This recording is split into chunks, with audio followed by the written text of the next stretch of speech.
Hello everyone. Welcome to the Fitness Corner under the block.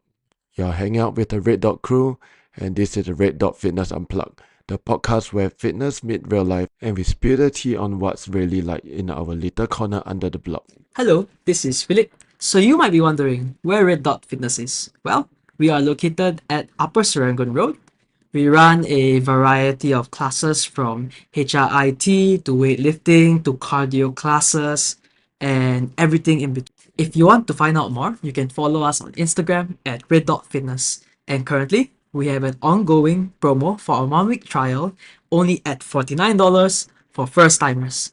Hey, what's up, guys? It's Philip. And Eugene, And today we're back with another episode of Red Dot Fitness Unplugged. Yes, and we've got a special guest. Yep. His name is Professor Popeye from Yo. Brazil. He's the head coach of GFteam Singapore. Introduce yourself, someone. Come. Alright, so my actual name is Vinicius. Not very common here, but it's a common name in Singapore, in Brazil. So I'm 34 years old, third degree black belt from Brazil, and the head coach from GFteam Singapore. So Eugene, Yes. come on. What do Yes. you think of him? So okay, maybe you tell you elaborate more. Right? What is your relationship between you two? Okay, so this year I went back into BJJ in April because my boy started BJJ. So okay, so my purpose of throwing my boy to BJJ in the beginning, right? Because personally I know that BJJ is tough enough. I mean, like, it's not. Yes, it is. Yeah, it's not like, oh, you go there, play some balls, and then celebration and stuff. So, in order to tame my boy's ego, Okay. Okay, then why did you know?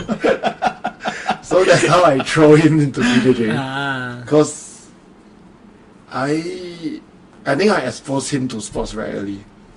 So in terms of when you play like traditional sports like soccer, like whichever, it's like, oh, I get it so easily, like everything seems so second nature. So that's why I train the BJJ. It's like, okay, you need to face some adversity and some Actual challenge. quote and unquote tough love. Tough love. That is a good example for good parenting. I like that, appreciate it. So in a way, so the first trial was actually my son Yes. over there, and then can see that he liked it. Then being a father, so it's like leading by example. That's why I get back into it. And I've been training there since April. Yeah. So about how many months now? 4 or 5 months? 6? 7, Okay, Brandon cannot math. 7, around there. 6, Okay. 7 months. Yeah. Yep. So, Professor Popeye, what was your first impression of Eugene? When he Actually, I first kind came? of get surprised because when he brought Rogan, like, okay, nice boy to teach and stuff. But then he came up the other day in the gym center, it was like, we don't have kids class at this time. And then I realized, like, you are Eugene, you come for trial, okay. Ah. But yeah, it was nice because he already had training before, he already had some experience, and then like, was actually good because teach to somebody that already have an experience and they stop to train sometimes is a little bit challenging because when you have this breaking and you come back, your brain still works as before, but your body seems like speak another language. Yeah. Like the brain and the body just don't communicate to each other. So when he was kind of getting the things quite well, I was like, okay, so he stopped, but Still can move. yes, he still can move. Yeah, I stopped like 3 years. 3 years. So you did BJJ before lah. No, also a very short period, like maybe 6 to 10 months. Yeah, I that's stopped. relatively. That's nice. Yeah, that was during like post-COVID-ish. Okay. A lot of people started training that time though because the houses become an office. We Yep. could not travel, and people need to get out home to do something, so they start to go to the gyms. Whoever don't like to lift weight, they try to learn a martial arts or something. I remember this time at the previous company I was working at, like we never had so many trials, like just so much, like impressive. Like we were very upset and boring because we are in that COVID situation, but at the same time we were like, wow, okay, like actually we can kind of walk around through the difficulties and take some advantage of it. Yep. Oh, that's interesting.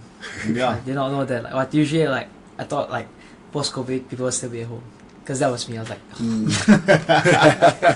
I No, really actually do no, because if you remember very well, like we could not travel. Yep. Yeah.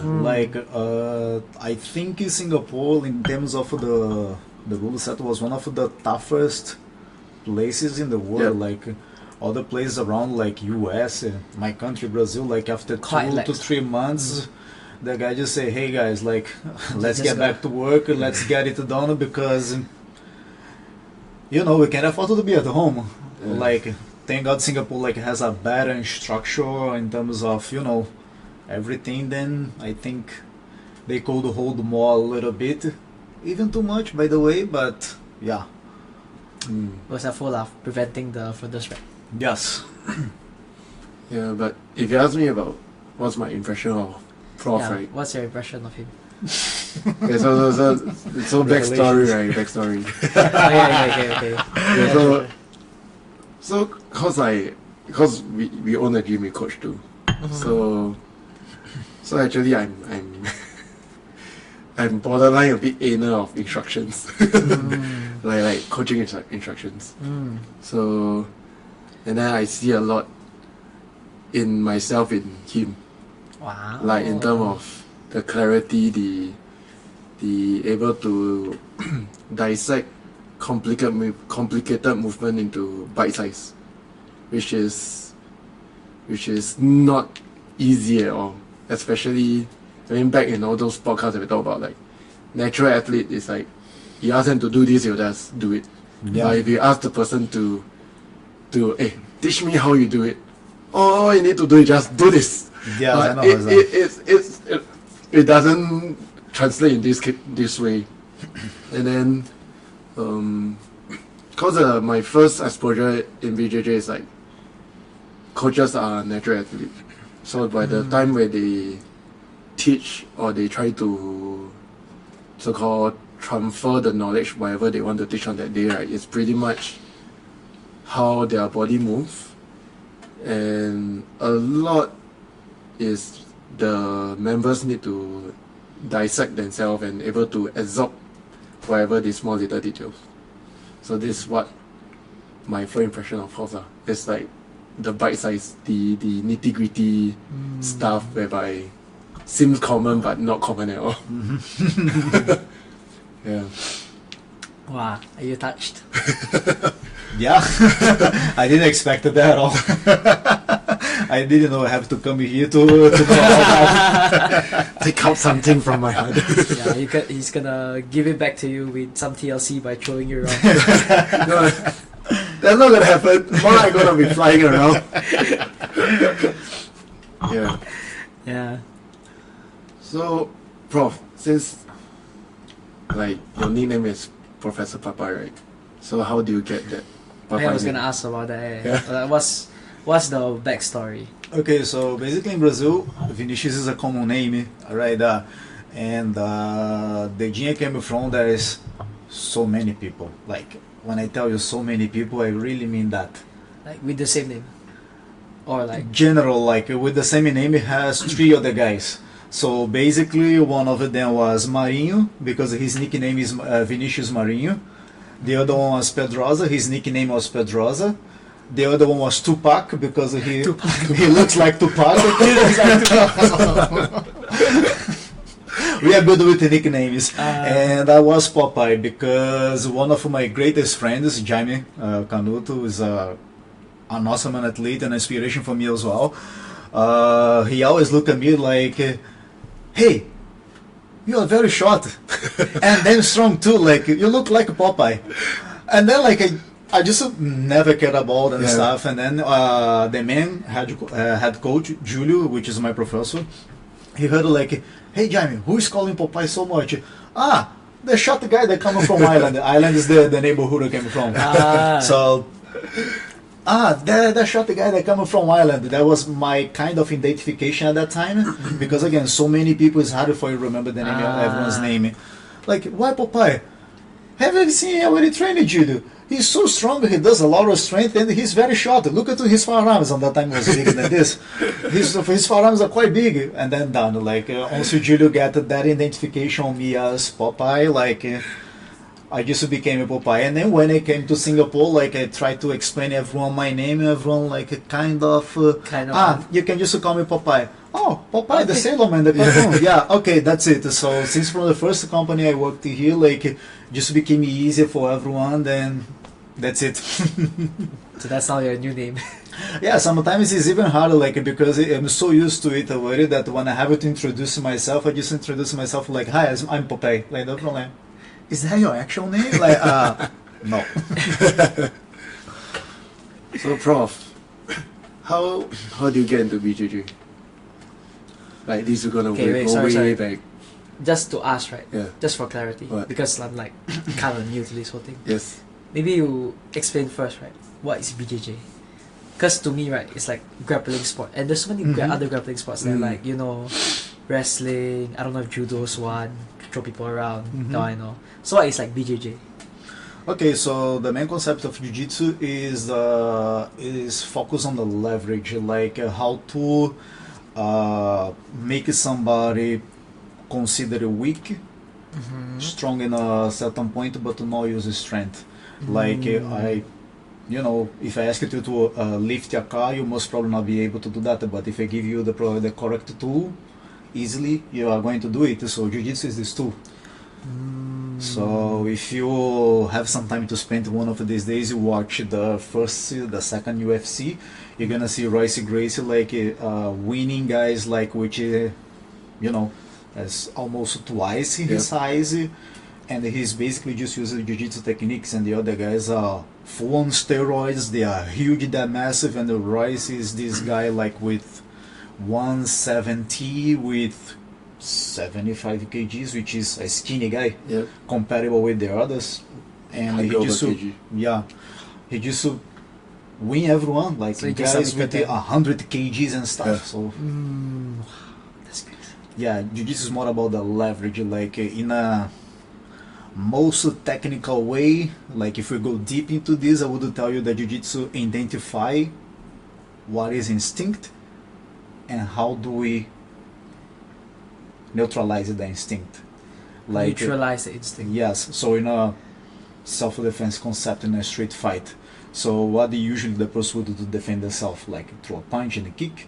So we neutralize that, put the person on the ground where punches and kicks are useless, and then we mobilize this person, or we can even submit them by some joint lock or choke or whatever. So I know it's not easy. It's a little bit complex than the other martial arts where, I mean, I'm a lover of judo and wrestling, but they are a little bit more simple. Like once you throw the person on the ground, like fall on the ground is very painful. You cause harm to the person, and that's it. Jiu-jitsu go farther than that. Like we still have a fight on the ground. Yep. Yeah. Also, to me, BJJ is a human chess piece. It is. Yeah, whatever action you do, there's always a reaction. So whether can you outstep the opponent or the another person to think ahead. Yes, exactly. Okay. That sounds fun. I love chess, so that sounds fun. It's a human chess though. Like, yeah, it's really human chess. It's the best comparison that we could provide to you at the moment until you start eventually train and see how actually things works. Like you are, it seems like I could tell you that there's a few positions at the fight that is not good to be at, like such as bottom side control or bottom mount, but that doesn't mean that you can do nothing from that. Like you can easily counter-attack your opponent or escape, and it's always an exit, because as I told you, like it's everything about leverage.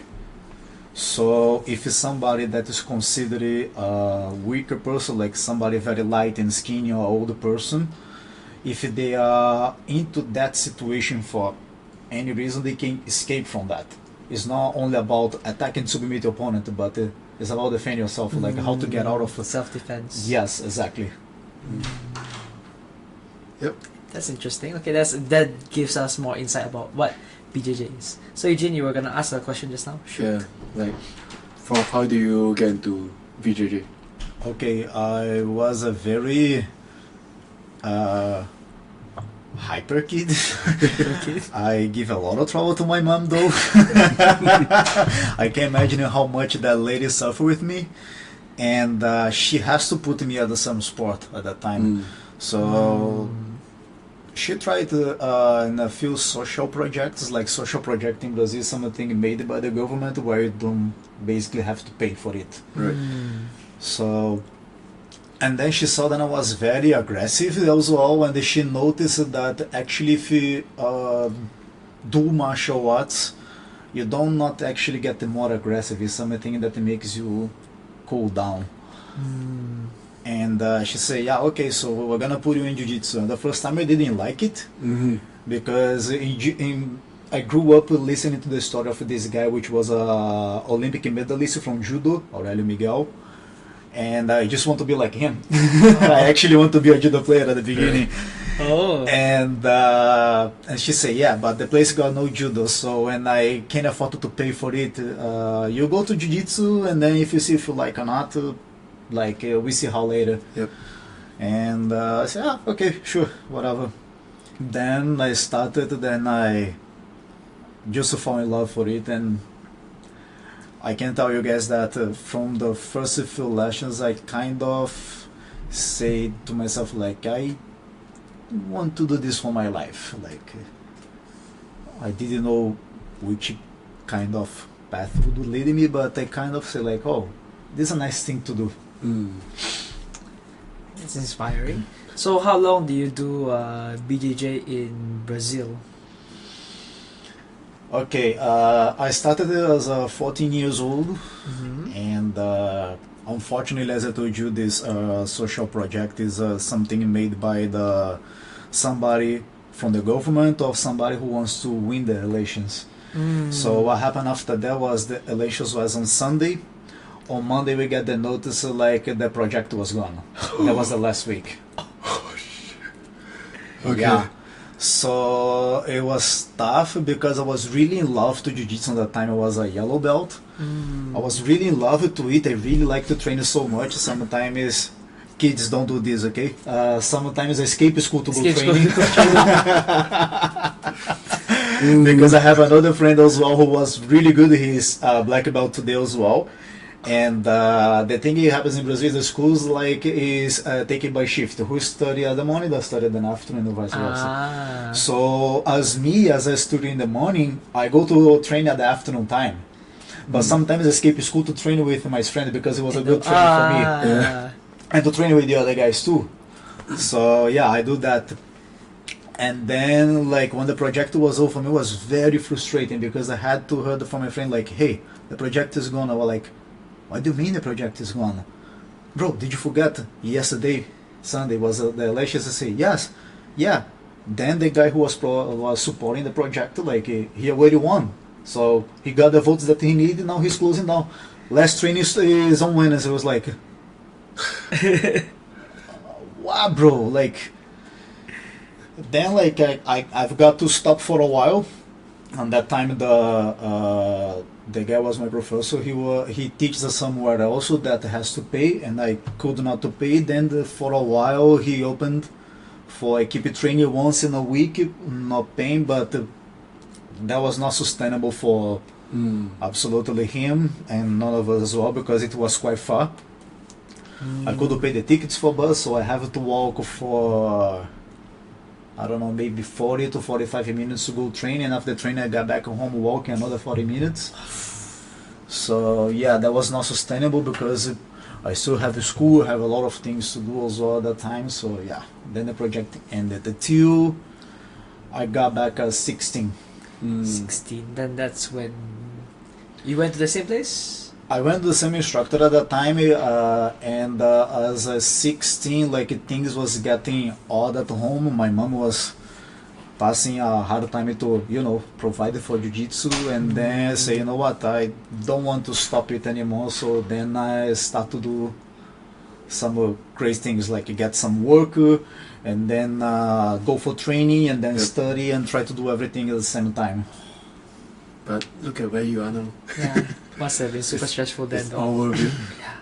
Yeah, like because of the school shifting, as I told you guys, at this time I was studying on the afternoon. So I take a kind of a part-time job in the morning, which was, I don't know, maybe 9 to 12. Then I walk back home, about 20 minutes walk. Then I take shower, do everything, boom, go school. Then after school I go training. Then after training, get back home, and then next day, same routine. Similar routine. Yeah. Tough life. Yeah, I mean, Yes. yeah. But what do you think about the culture in Brazil and Singapore in terms of BJJ? Like, so in CrossFit concept, right? Okay, so CrossFit in the US, it become big when it was 2005, 2008. So when I started was 2011. So at the time, US is really kind of booming, right? Singapore is like 5 Just years barely behind, starting. like 5 years behind whatever the industry is. Does this kind of replicate in terms of BJJ in Singapore versus Brazil? Like, do you feel that there's a huge gap? In between Singapore and Brazil? Yeah, in terms of like developments of Yes. like how far do you think? Yes. So imagine it, just on a quick example, like in Singapore, I believe today, like have maybe one competition or two competitions every month, which is quite a lot, judging by the size of the jiu-jitsu community. Okay. Singapore is a small country, so judged by the country size, pick up the amount of people who trains jiu-jitsu is smaller. Yep. Pick up the people that actually go for jiu-jitsu and competition is smaller. Consider that the average, like people who does jiu-jitsu and compete is only 3% of the whole entire people do actually training. Yep. So yeah, like 2 per month is quite a lot for Singapore. Yeah, 2 competitions per month is a lot. Yeah. Yeah. In Brazil, sometimes we have 2 or 3 competitions per week. Per week. Wow. So that's like what? We have a lot of federations in that. Like basically, on the time that I was in Brazil, is still like when I do have the money to pay for the competition, something like this: training Monday to Thursday, rest on Friday, or do a flow training, like a low intensity train at Friday, compete at Saturday, rest on Sunday, repeat the same thing on Monday, all the way to the next week, compete again. Was completely normal. Like there is guys on the gym at that time, like they compete at least 4 or 5 times a month. And when I tell you compete, is not you go to competition, do one fight and win. I may talk about like you go for a bracket with like 20 people, 30 people, like There's like 4 or 5 rounds. yes. Yeah. 4 or 5 rounds a day. Yes. In your division, if you don't know how to fight the open class, if you fight the open class, then you have more. Like yes, in terms of amount of competition is way too far. Level, because like I understand the culture thing. Like here in Singapore, it's quite hard. Like somebody really decides to move on and make their life 100% focus on jiu-jitsu. It's hard because especially for boys, have national service and stuff. And again, the end of the month, like CPF knocks your door and you have to pay for it. In Brazil, you do not have such a thing. So it's a little bit easier. I don't know if easier is the correct word to say, because we have other challenges in that. But yeah, the level is way difference. There's a huge gap of difference. Does it feel like the current level in Singapore feels like it's 10 years ago in Brazil? Does it feel like it?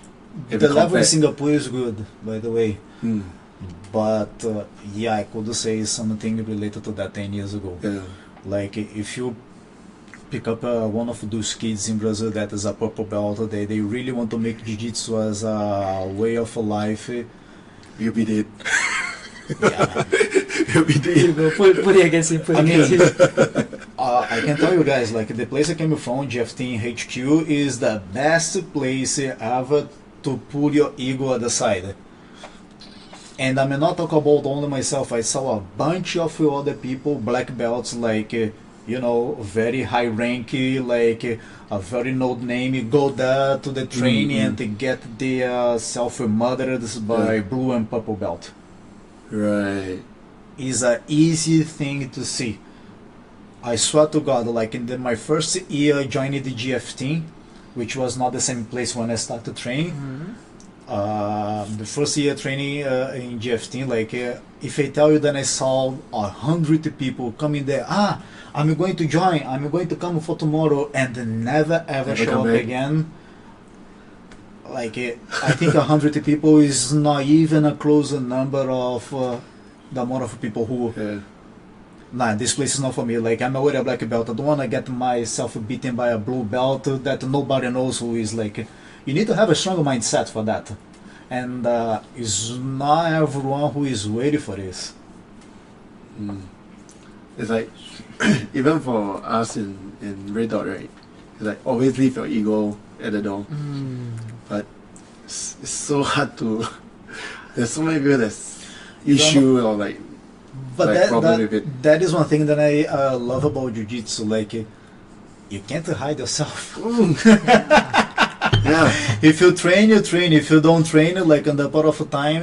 Yeah. I mean, if I get beat up for one of those kids, like I want to lose my titles, I want to lose my belt or anything. But one thing is you get beaten by a person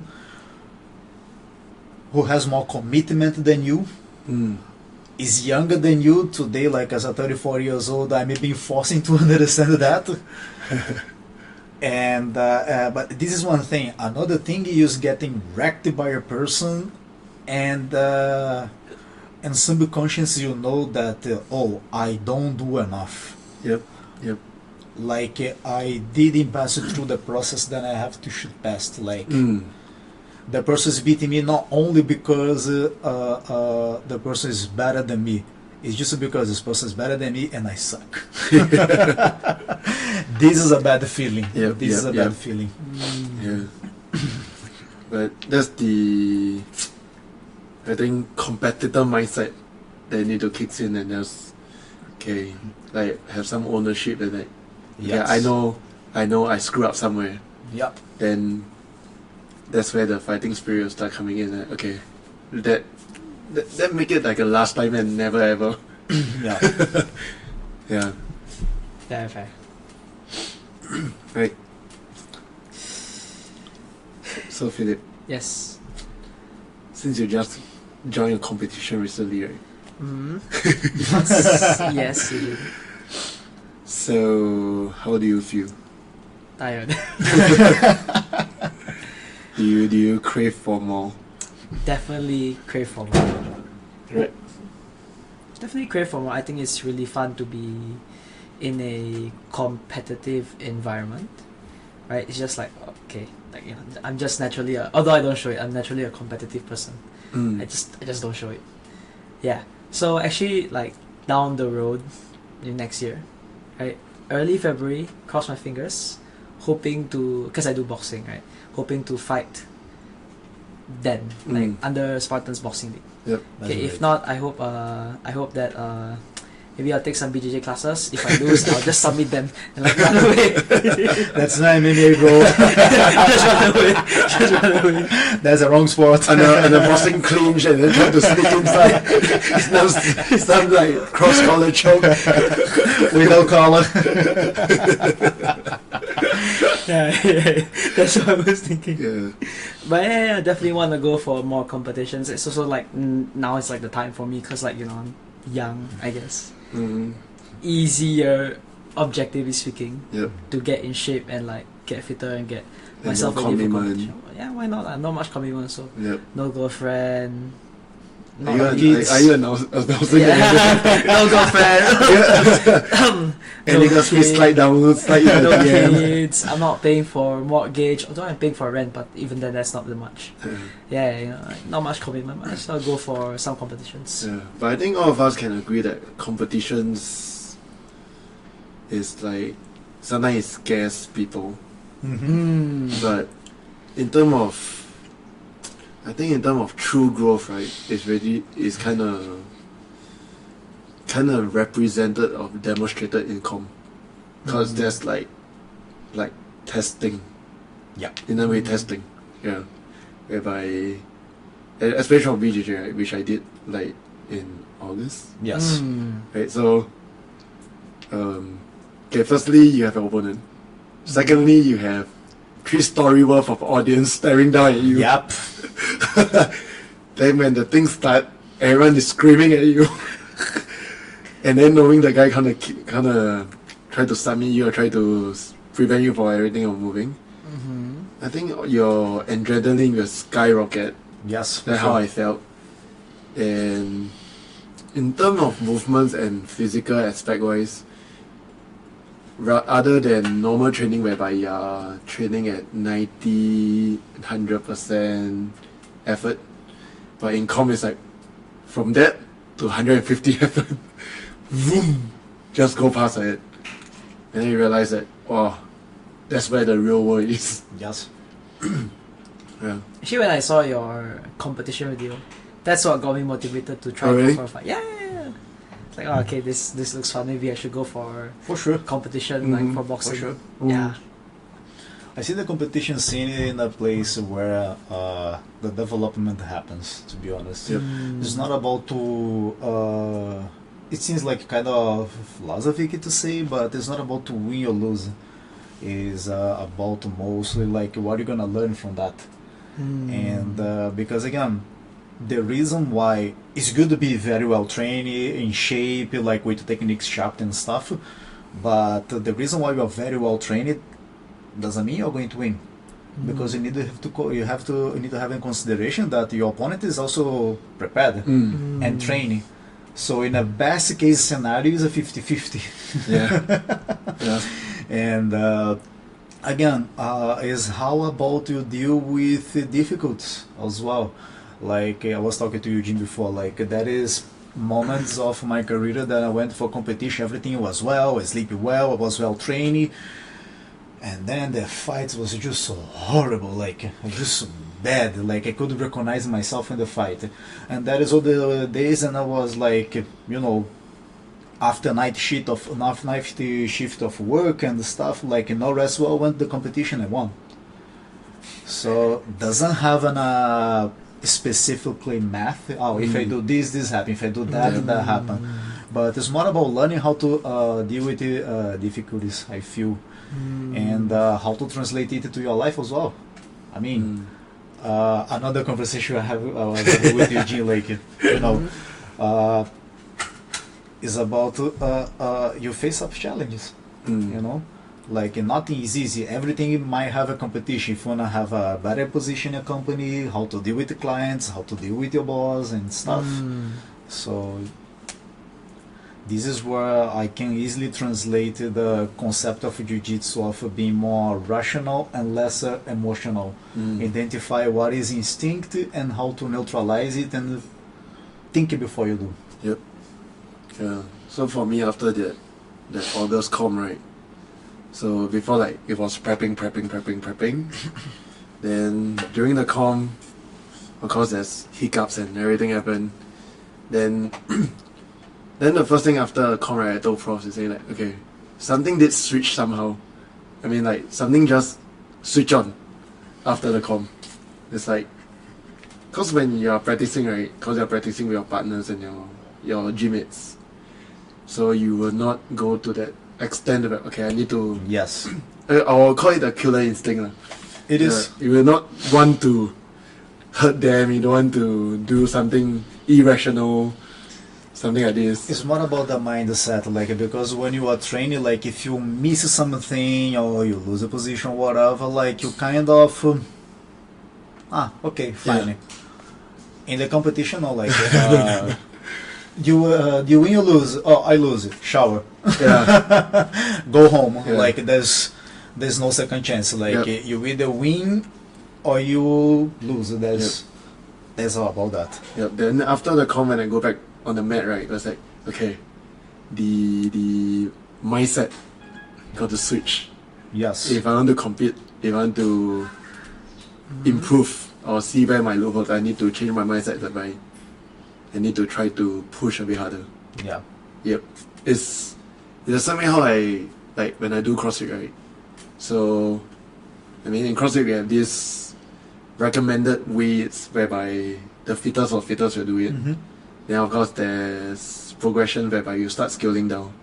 So usually when people reach the recommended weight, they will just like, oh, I try to do it as fast as I can, and then in any strategy they want. So majority of people will do like what we call quick singles. So we do 1 rep, let go, Okay. 2 rep, 1 let go. So after a while, right, that's kind of, it's not pushing yourself anymore, because you are enter a very comfort zone. So Philip, you'll notice for the past few months or year, I've been trying to do like something called the Unplugged. So basically, if let's say the recommended reps is 10 reps, so I need to do all 10 reps, then I can let go at the recommended weight. So for after the comp, the BJJ, right, it's like, okay, can I kind of stream one more out of the position? Can I kind of hold on a bit longer? That kind. That's the idea. Yeah. So that's I think that's a major thing that kind of switched after comp. I think pretty sure our guys who competed the past weekend, right? Somehow mentally there's something that kind of switched to push in normal training. I believe in the competition, like, I'm talking about jiu-jitsu, but I believe all the competition world scenes would be the same.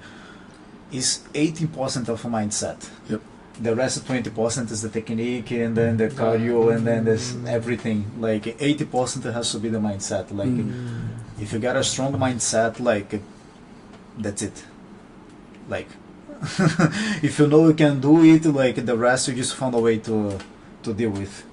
If your mindset is strong, if your mindset is there, that's it. Yep. Yeah, so always tell my guys, on the floor there's nothing much you can change anymore. It's how big your heart Yep. that you want it. The drive.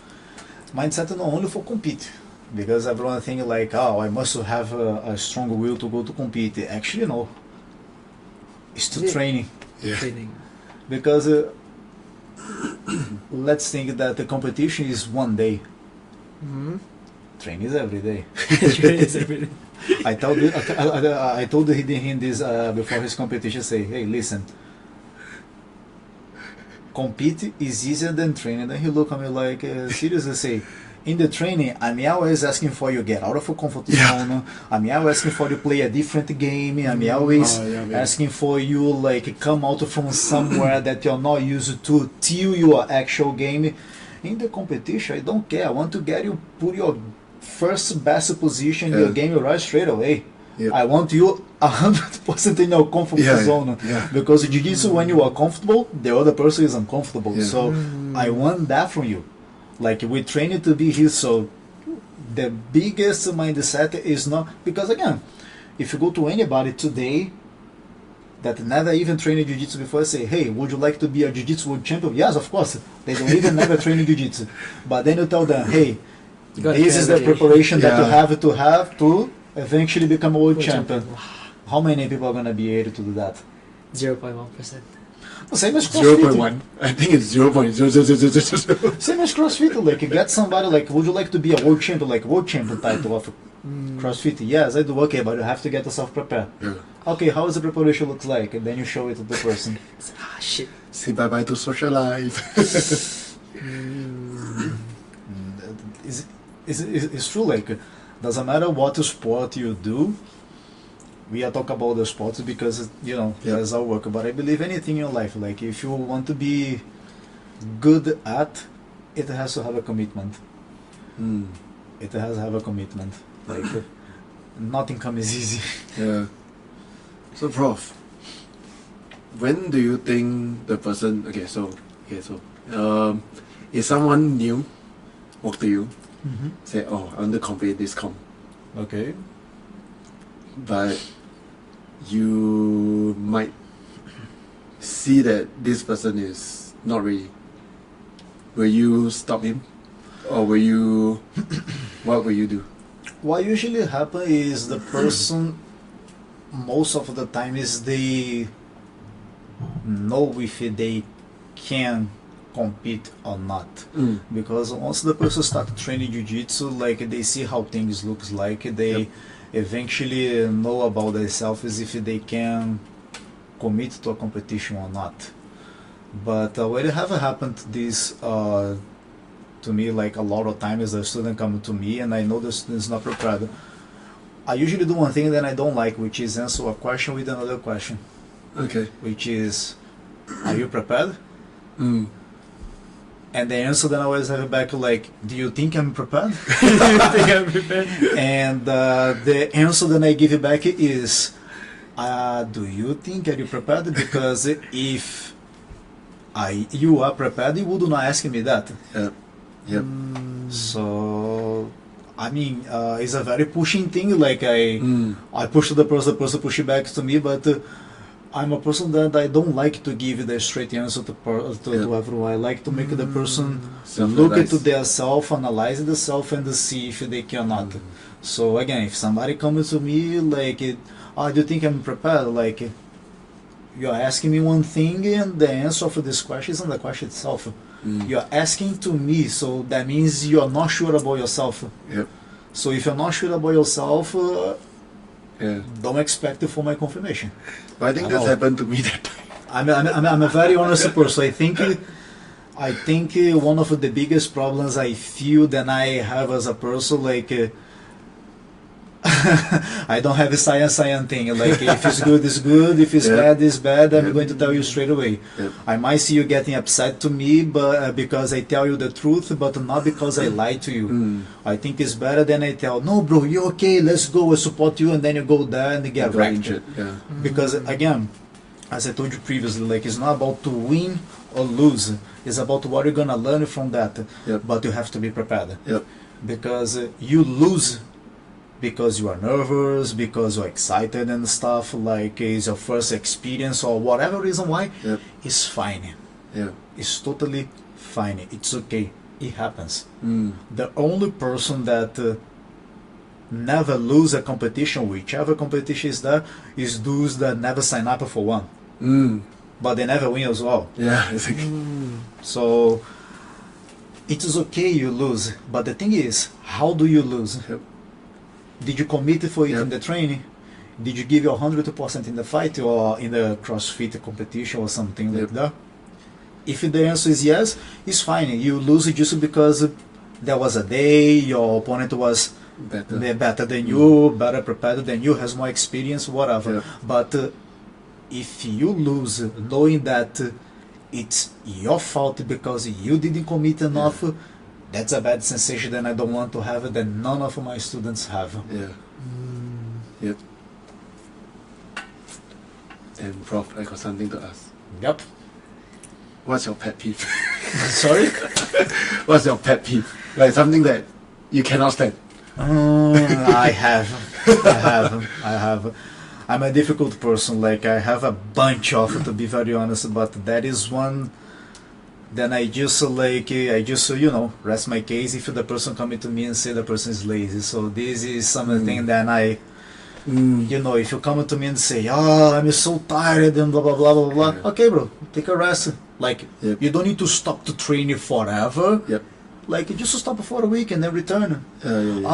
I'm like I already have heard this a couple of times. I'm old. I cannot do this. Take your time. Like you don't need to do as much as other people do. Like you just try to do on your way smoothly, then gradually, like you can picking up. If the person coming to me like, actually I can do, but I'm lazy. I just like I swear, like it's something then as a business owner I have to learn how to deal with it. Like I used to completely like shut myself down, like because what to do with somebody who's Yeah. lazy? Yeah. How can I tell something to somebody that come to me and say he's lazy? I can't do much. Mm. How to motivate someone is lazy? Yeah. Which is my pet peeve also. I don't know. I really don't know. I got to learn that because, again, I understand the culture thing and the stuff. Like me as Brazilian, like everything is tough and hard down Yeah. there. So I never ever could have the luxury of feel lazy at all. Like to get promoted to black belt, like the lazy, like on the end of my brown belt. I was working on a night shift 12 hours at night and going for training. Like I work a 12 hours shift, like 7 p.m. to 7 a.m. Get out of work Then go and train. and go on train. I have to be at the training on 9 o'clock, no sorry, 10 o'clock in the morning to do drills and the technical stuff. So I take 2 hours of a bus, 2.5 hours depending on the traffic to get into training. Then I do drills for 2 hours, stop, have a lunch. Then I go for 2 other hours of rough sparring. I get out of the gym, then I go for or train again at night. Then I go home and sleep. On the other day, I repeat the same routine: train in the morning, train in the afternoon, and go straight away for training. 12 hours of night shifting. When I do have to compete on the weekends, like I have to pray for God so much for my friend that works in the other night shift could cover replace me to cover me. Then it's a little bit easier. If not, I have to do a Night shift, then compete. no, I have to do either a night shift and compete, or do 24 hours of shifting because the other guy that supposed to replace me was the morning shift guy. Was 4 people working, 2 at the night, 2 at the morning. So if I do not get the other guy at the night, so I stay 24 hours chill and nice, go to compete, but after the competition, like Back to it's work. usually in the weekend, the guy would not ask another day for me besides the weekend. So sometimes I go back straight away from the competition, tired as hell, and I have to do 24 hours of shifting or work. So again, I understand the cultural difference, but I could not have the luxury of feel Yeah. lazy. You know what I Yeah. mean? Like, come on, man! Like, Singapore is a great country. It's an awesome country. MRT works very well. Bus works very well. Like, what's the problem? Take 20 to 15 minutes to get out of a home to train jiu-jitsu, improve yourself as a person, learn how to defend yourself, to defend the people that you love. Like, come on, Yeah. to get healthy, to get fit. Yep. Like, I'm so sorry if I'm being rough, but that's one thing that I can't deal with. Like, somebody lazy, I just like, okay, Yeah. But I think I just yeah. okay and let it go. But I think that's applied to us also. Like, I mean, as fitness coaches, it's like, so in English, there's this phrase called "you cannot push a cow up the mountain." Definitely Like, not. Yeah. So if the person is lazy, I mean, there's nothing we can do. Even like, yeah, there's really nothing we can do. My mom uses this term to explain me stuff as well. Like somebody like is about to fall from the cliff, and then you give your hand to help the person. Yeah. So you pull the person, but the person doesn't make a minimum effort to come Yeah, out then- of that. Like it's the other way. The person is dragging you. No, I'm so sorry. Yeah. I want to disturb you, but I don't want you to drag me down with you. Yeah, exactly. So yeah, it's about that. Like I can deal with any kind of a thing. Like a person that has no motivation, that have struggles a bit, to do things because it has no self confidence and stuff. All of this for me is totally fine. People have issues, and as a service provider, it's part of my job to take care of these people. But if the person is lazy, I just like. Yeah. There's really nothing we can do. Absolutely nothing. Yep. If the person cannot come out from the couch, fine, stay Yeah. there. I think it's also because like in Singapore, it's very comfortable. Let's be honest. Everything is too efficient. Singapore is too efficient. Too It's efficient. like I think it's gotten too comfortable where we have taken it for granted. Mm. I mean, whereas like the other countries, right? Like not so. how to say, well structured Developed. or developed, right? It's like, okay, it's like a do or die there, you know, like Yeah. gotta make it happen one way or another. Yep. I think that's the one thing that separates, Yep, like, yep, you yep. know, a lot of the like the greats of the sports, like Cristiano Ronaldo, Messi, Mike Tyson, they all had like a rough background. Rough spot. Then when they then when they talk about their children, right? Do you think your child will become world champion or like at your level? They will often say no, because like Life they is have too good. the life is too good for them, you know. That's what they say. But what do you think? About that is a bit hard to say because in Jiu-Jitsu there is a bunch of guys that is even world champions that they come from a well-done family, like literally saying rich, like. But even though they do it, I think it's more about I don't know if it's an education thing or you know how the person grow up, like how the parents raised this person. I don't really know. One thing is what you say is fact. Like if you have a tough background, it is something that pushes you. Like whatever is difficult for others, for you is just one day at the office, or just a normal day.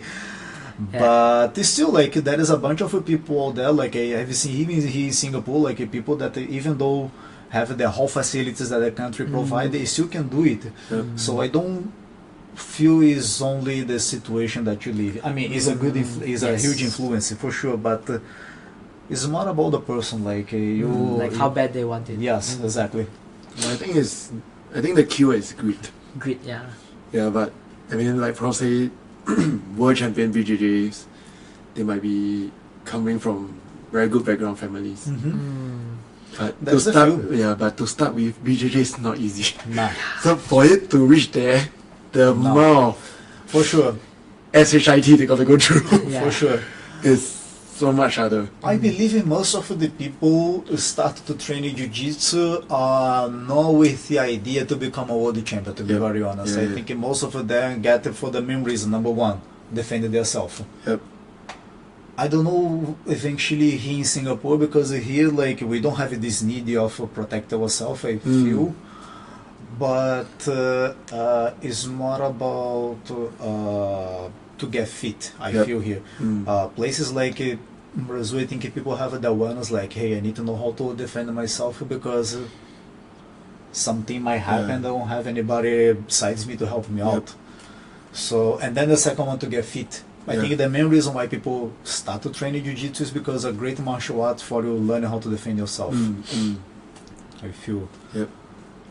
Then, Prof, I got another question. So, I'm pretty sure you get this question quite a bit. People will just come to you like, oh, BJJ is dangerous, get injured, or training, and okay, so it's same like CrossFit. Like usually people who never done CrossFit before, they just say, oh, CrossFit is dangerous, and so forth without knowing what they are in for. But in terms of all martial arts and even like BJJ itself, like injury is bound to happen. But how do you kind of so-called assure the people who are asking, oh, actually BJJ is very dangerous? Like how do you minimize that risk factor? Well, I want to tell you that nobody never got hurt to my class because I'm gonna be lying. Yep. But the way I see of it can be minimized is one, warm up.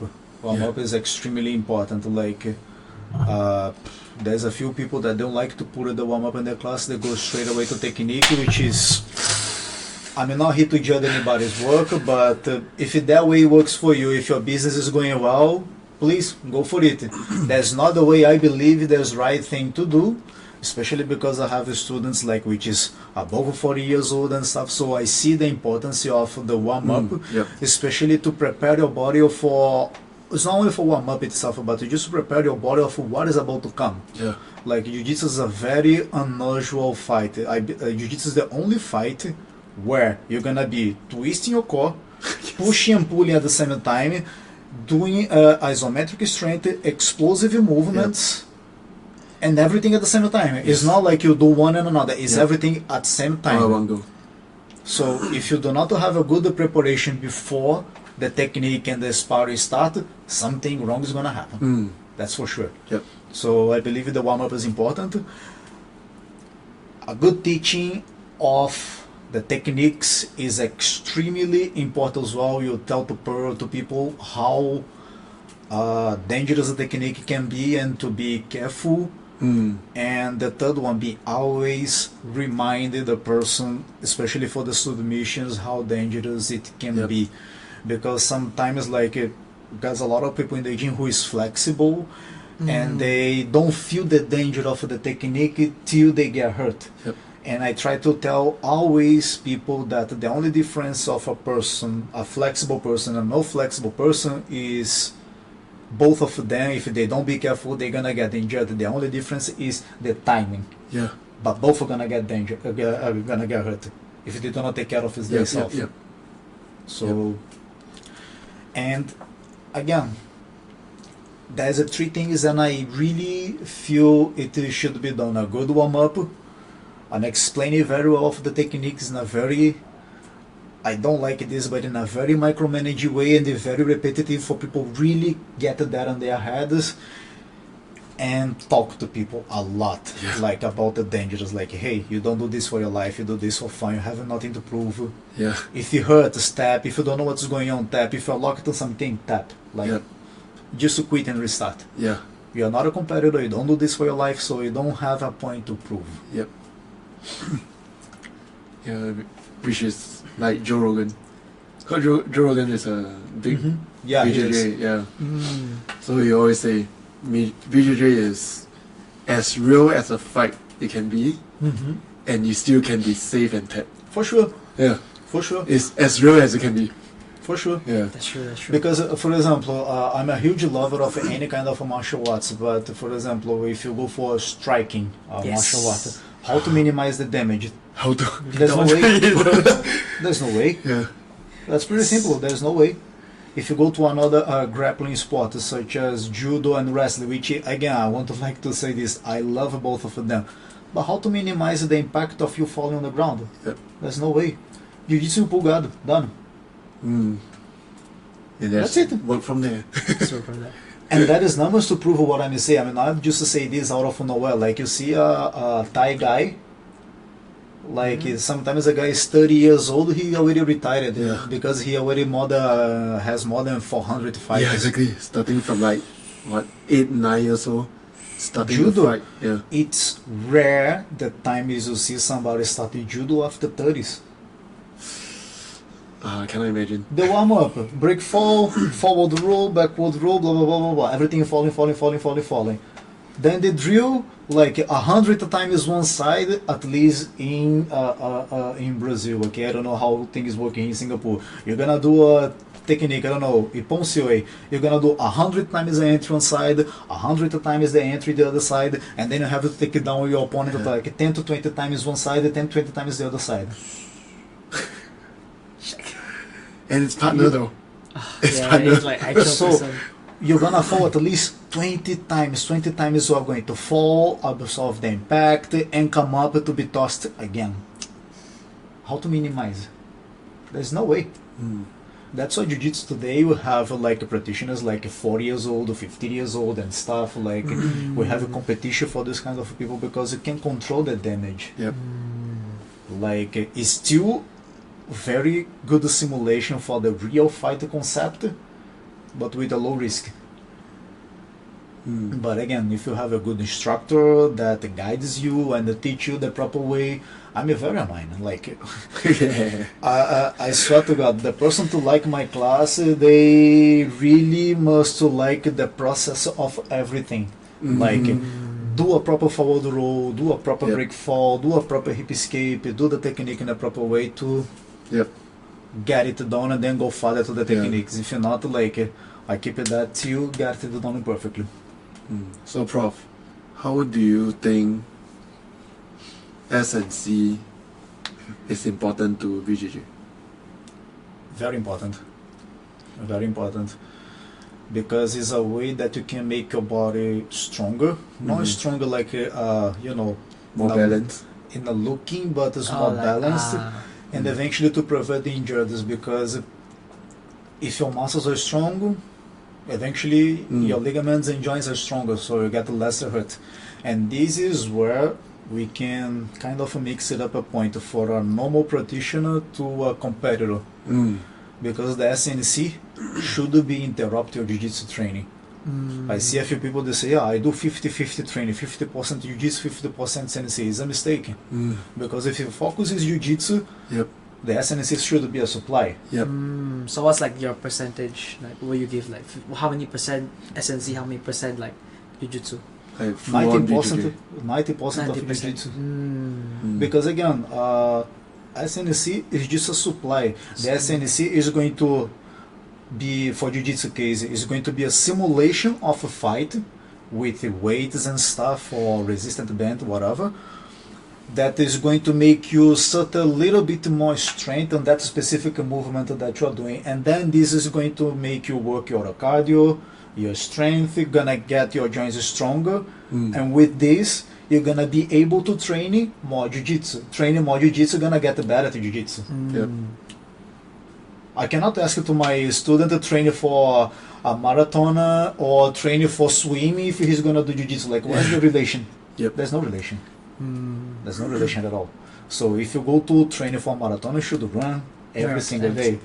If you go to training, if you want to focus on jiu-jitsu, improve your jiu-jitsu, you should get some SNC training related to jiu-jitsu, like something that can simulate the training to jiu-jitsu. So sport specific SNC. Exactly, like such as body rotations or exercises where you can work two things at the same time, or pushing, pulling at the same thing as well, like those kind of things to help you out. You know this guy, right?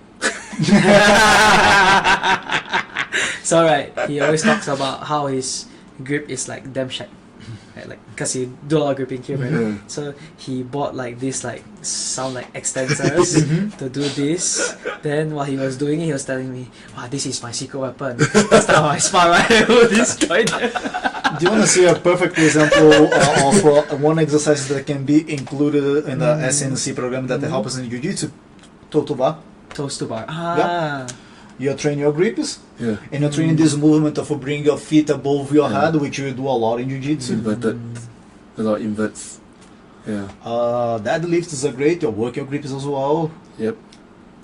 Like, there's a bunch of exercises where we're doing two things at the same time that can be put in a SNC program to help you out in jiu-jitsu. So it's very, very, very useful. It's not just to pick up the weight, lift as heavy as you can, because you're gonna get broken for the training, and then you train it less, and then you don't get good at jiu-jitsu. That's why I say 19%, 95% of your training should be jiu-jitsu, and then the rest could be the SNC.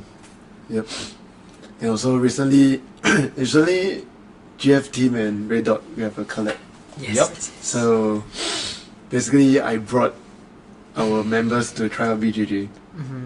So for Prof, right? Is this your first time working with like CrossFit members or like? No, I've already had a few students that does CrossFit before, and the powerlifters and weightlifting. Yes, it's not the first time. So what's your perspective of all these like fitness members or functional fitness people trying to do BJJ? Like, so much better. Just so much better. Like, I could speak for an hour how good it is, but being very short and simple. Body awareness. They have it.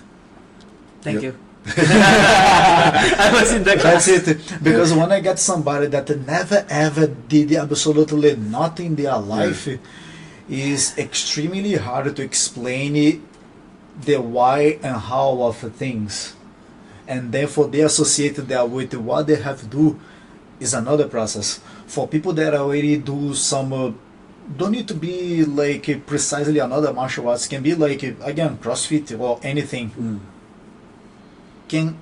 It's so much easier. Like, I just say, you do this because of that. Okay, and the person just move on. Like they already have that thing. Although like be doing hip escapes like rolls and stuff, rubbing yourself on the ground is not a common thing for them. They can simulate better the Right. the instruction. Right about that. Yeah. No, no. But Philip, do you think there's so much similarity between CrossFit and BJJ now? Yes, very tiring. No, also like the perspective of people also, right? Like people will just view CrossFit is dangerous, BJJ is dangerous. Yeah, I can see that. I can see that. And the amount of greed that in order to become better, right?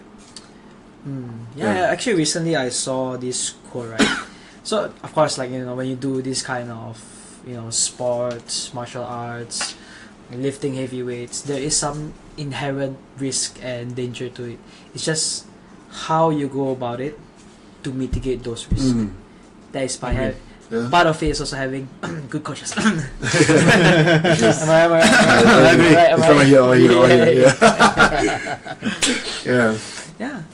So, yeah, I think before we end off everything, Prof, you want to spread your words Yeah, spread. in terms of GFteam or anything?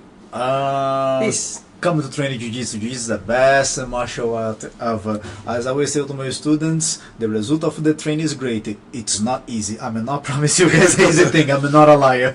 Okay? But the result for sure is great. Jiu-Jitsu is an awesome martial arts. I'm so much in love with that. It changed my life for so much better.